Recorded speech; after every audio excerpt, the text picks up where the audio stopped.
On today's Tech Help for Churches, A/B testing tips.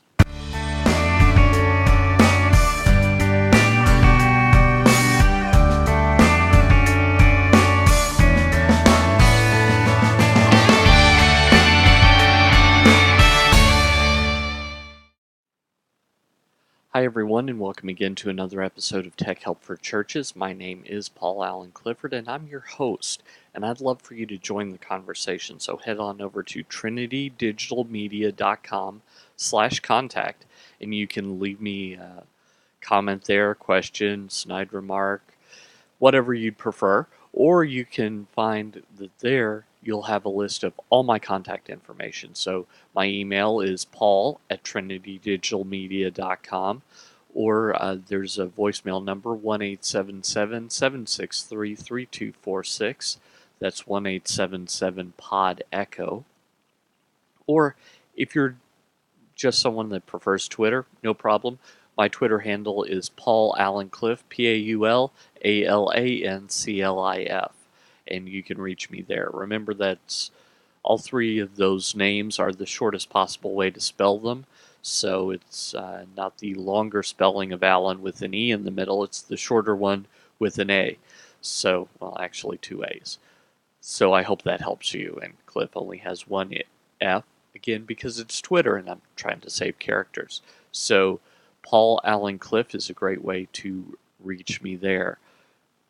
Tech Help for Churches is generously provided for by people like you. So I'd love for you to head over to patreon.com/Paul Allen Cliff, patreon.com/Paul Allen Cliff, PAULALANCLIF, and help support the show for as little as $1 a month. If everyone that watched these shows and followed me on Twitter and read my blog, if everyone just gave $1 a month, now I realize that's very unrealistic, but if they did, you'd see a lot more topics covered. You'd see an exponential increase in just the quality of these shows, and I think that you'd be really excited by everything that we do. My vision is that eventually this becomes the Twit and the Linda of the church world. So Twit in that if you've visited This Week in Tech, they have tons of shows every day with different hosts explaining different aspects of technology. Imagine if any question that you had about technology in the church could be answered in one place. That's what this could be.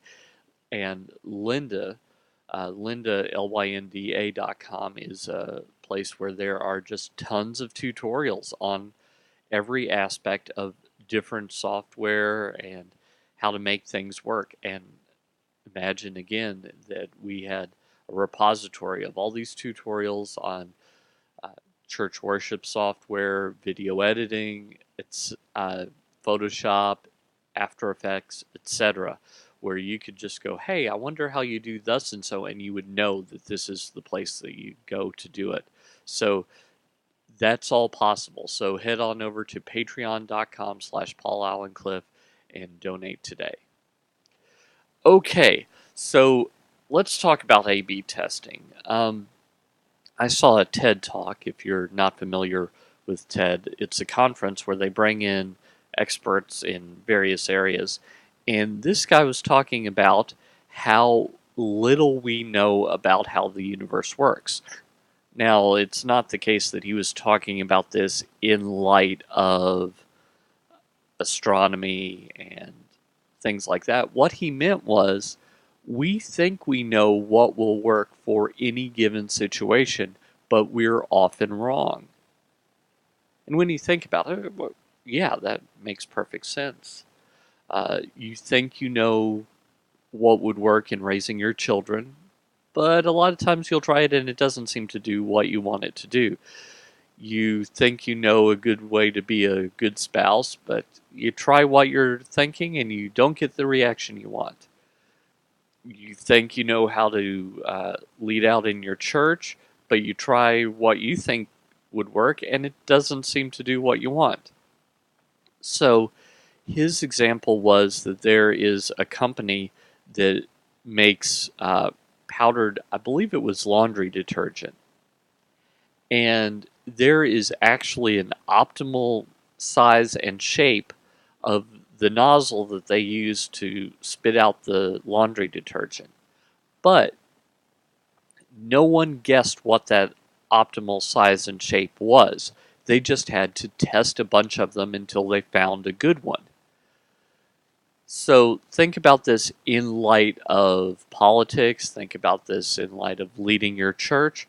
What would happen if instead of saying, hey, I know the right way to do it and we're going to keep doing this until it works or until someone gets tired enough to make me stop?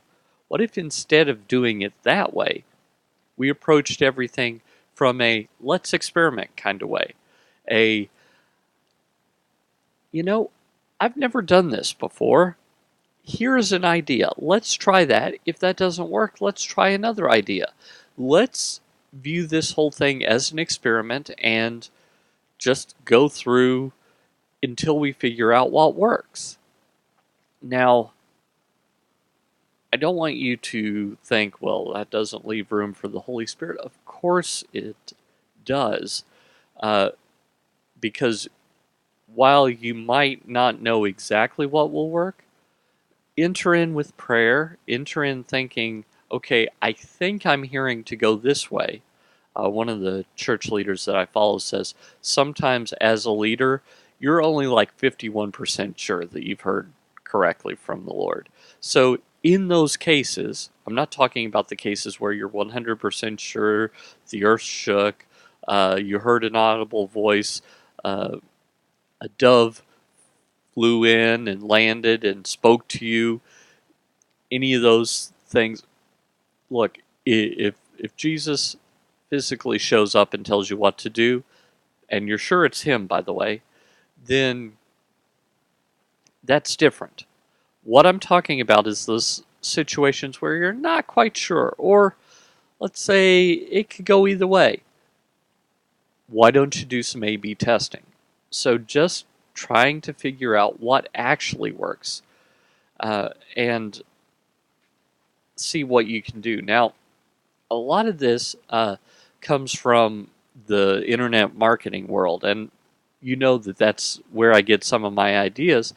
But when they're sending out newsletters, they'll change one thing per newsletter and see if they get a bigger reaction one way or the other.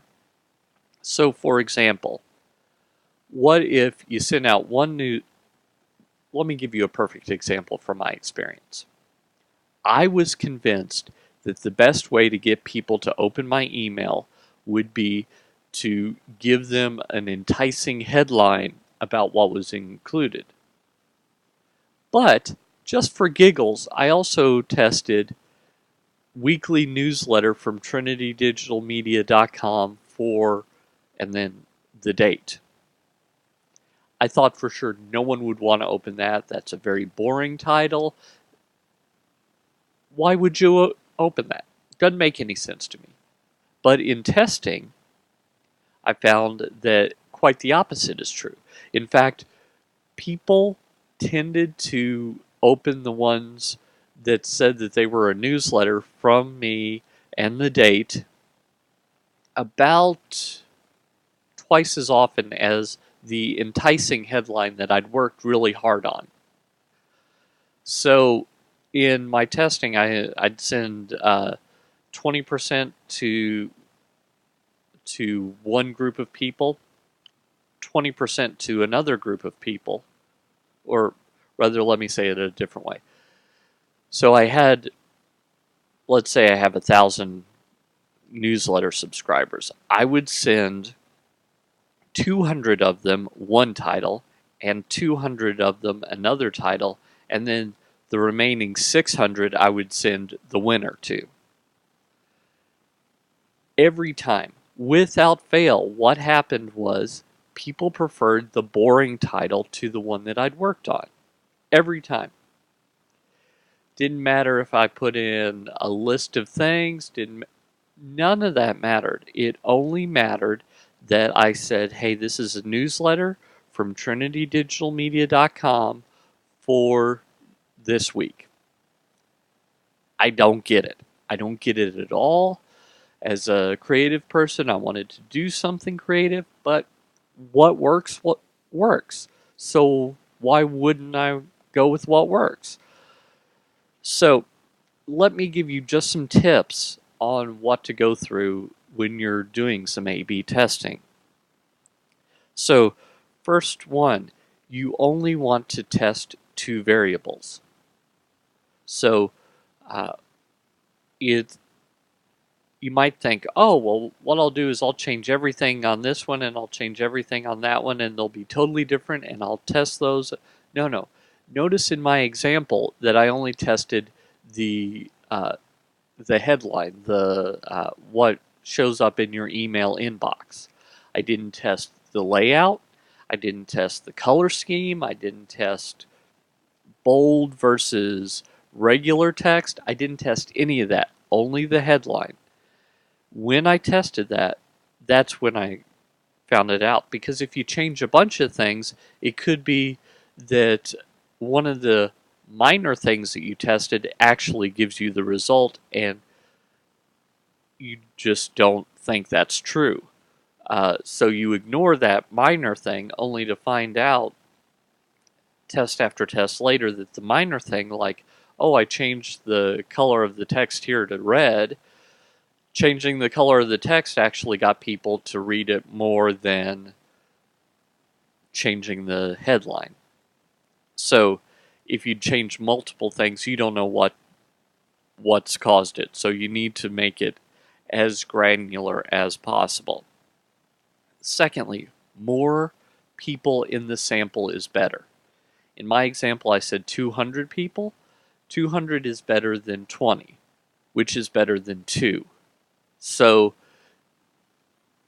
just the more people that you can involve, the more likely you're going to get an accurate result. So think about it this way. If you write up your church's newsletter, let's keep with that, and you have two versions, and you take one of them to the church secretary and say, which of these two do you like? And he or she points to one. And then you take the other to the worship pastor and you say, which of these two do you like? And the worship pastor agrees with the church secretary and you go with that. It could be that those two people just happen to have the same taste. But it's also possible that they're unusual in their taste. So I guess think of this from a political standpoint.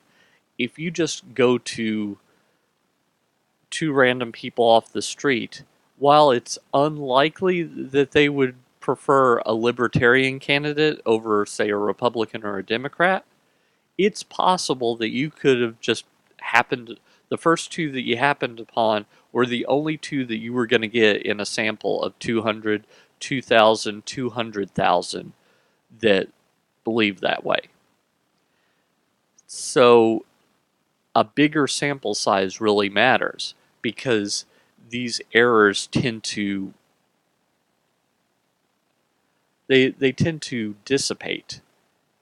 So when you see all these polls around politics, pay attention to the sample size and who the sample size is, because if the sample size is 20 Americans, that's going to give you a different result from 20 registered voters, which will give you a different result than 20 likely voters. But all of those will give you different results from 2,000 likely voters. So numbers really matter. And people who are actually interested, that matters as well. Secondly, consider each iteration an experiment. Don't get married to your idea. In my example, I told you that I really thought that the more creative title would give me better results. And if after testing I'd say, well, I don't care what the tests say, they're wrong. Clearly, the more creative result is the way I should go, and I kept on that path, even with evidence to the contrary, I wouldn't have as much engagement. And you really need to think, is your pride getting in the way? Are you thinking, well, I'm a genius and therefore all these people are wrong? No, that's pride. Stop it. Stop it. You do not want to let pride get in the way. Next, you should also remember that your gut is probably wrong. If you start out with the idea, hey, I'm probably wrong on this, then it's easier to accept when you find out that you are. And it makes you a little happy when you find out you're wrong. So if you go, look, I'm probably wrong on this, but let's try these two, and the one that you prefer comes out, then you feel happy. If if you think I'm probably wrong on this and the one that you prefer doesn't win, then you go, yep, I was wrong. Glad I tested that. So that's another area where I would keep an eye on your heart. Um, Next, this only test trivial matters. Only test font sizes and colors of text and things that don't matter. I'm not advocating that you go out and you test whether your church should support gay marriage or not. Your church believes certain things. Go with what you believe. I'm not advocating that you go around and you test whether Jesus is God or not. He is. That's like testing whether the sky is blue or the sun is yellow. It's silly to ask a question like that. That's just so. Don't test important things that uh, really matter for your core message. Test style. Test how you deliver it. If you're a pastor, test if a shorter message is more engaging, if people react better to it than a longer message. Test how many stories you put in your message. Test how many jokes you put. All that matters. Don't. Well, what I mean by it matters, it might matter in retention and how they take action, but it doesn't matter for your core beliefs. I don't want you to test your core beliefs. That's just asking for problems. And I think that this is uh, a place where politicians, I hate that I'm using politics so much as an example, but I think that this is a place where politicians fail. They test their core beliefs. If I give a tax cut, will more people vote for me? What? Either you believe in it or you don't believe in it. Quit testing core beliefs. Only test trivial things. Hey, a red, white, and blue sign, does that do better than just a blue sign? That matters. Check that. So, and then finally, trust the results, not the loudest voices. This is something we fail at miserably in the church. Miserably. Because people that complain, they seem like they represent a large number. But most people really don't care. So you'll have people that can't, that when you do these testing things, they'll say, ooh, the lyrics were too big on the screen this week. Yeah, don't do that. That's wrong. I'm sure it says it in the Bible somewhere. Yeah, don't do that. But it could be that the vast majority of the congregation actually prefers it. So you need to figure out, where are you hearing the loud voice of the lone dissenter versus the silent majority.